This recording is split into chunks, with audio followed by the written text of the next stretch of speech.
To be or not to be. So succinctly did Shakespeare summarize this great existential dilemma that we all share. We all experience at different times and in different forms crises in our lives that are in some way manifestations of this deep dilemma. But not always are these crises recognized as being existential.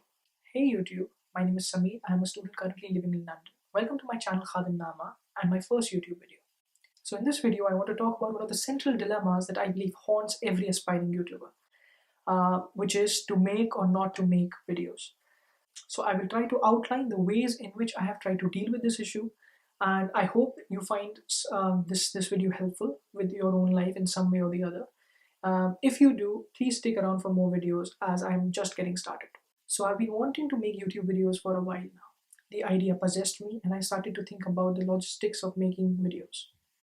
I bought a new tripod, a mic, and other camera gear.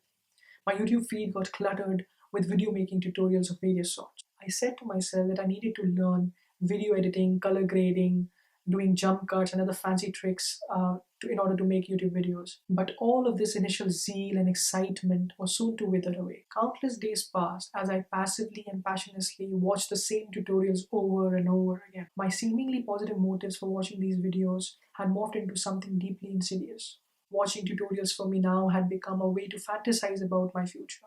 Moreover, these tutorials were followed by videos of various sorts. I started to consume old clips from friends which I had watched like a million times, and a random cat video that popped in my feed out of nowhere, a dude making brownies, which by the way I will never make.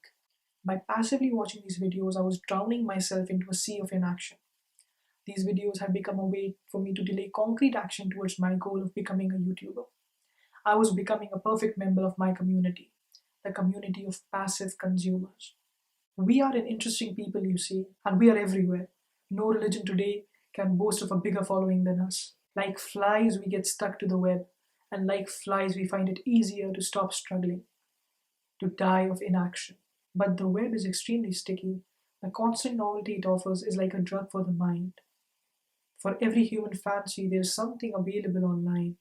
These videos for a passive consumer are like visual opioids. They help us escape from the real world and its problems. They help us to forget ourselves. It's amazing how we are all quarantined so that we can stay alive, and yet we as passive consumers happily click our life away on the web. How then can we call ourselves alive? This question was plaguing my mind, and I was in desperate need of some answers. The solution to this existential angst came when I accidentally stumbled upon the book The Secrets of the Self by the great poet philosopher Allama Iqbal. In the book, Iqbal describes life to be a forward assimilative movement. To Iqbal, for humans to be alive, it is incumbent upon them to make things they will come to be, the same way God willed for everything to come to be. To be alive, therefore, is to decide whether we want to use the potential around us to make our dreams real or not. Hence, people die not when they stop breathing, but when they stop dreaming and struggling for those dreams. From an Iqbalian perspective, the great existential dilemma, to be or not to be, in effect reduces to the question, to create or not to create, that which you dream to create. Thus, my dilemma as an aspiring YouTuber is an existential one. It is a question of whether I want to take part in this forward assimilative movement of life as a creator, or whether I want to drown myself into a sea of inaction as a passive consumer. The philosopher Rene Descartes justified his existence to himself by saying, I think, therefore I am. But perhaps this is not a good enough justification for our existence. From an Iqbalian perspective, it is more apt to say, I create, therefore I am. This shift in perspectives enables us to see inaction and procrastination for what they really are, namely death.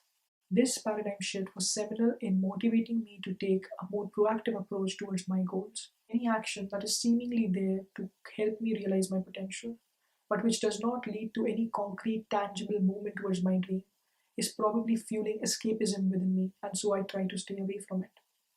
I believe that once we realize that to not work diligently towards our dreams is akin to dying, we will start taking our dreams more seriously. At least I have now started to take my dreams a bit more seriously, and I hope that I continue to do the same. This video is therefore a sort of reminder to my future self to keep going, to keep moving, because inaction is death. But I hope and pray that this video serves as a reminder to you as well, so that you too can take concrete, tangible actions towards your goals. So anything good that I said was from God, and the mistakes are my own. I would love to correct my mistakes, and so feel free to comment down below. Like and share the video if you liked it. And please stick around by subscribing to the channel. Thank you all for watching, and a special thanks to my sis Safa and to my friends Sam, Ali, Sedin, Pranoy, Ashwin, and Alex. You guys have been great.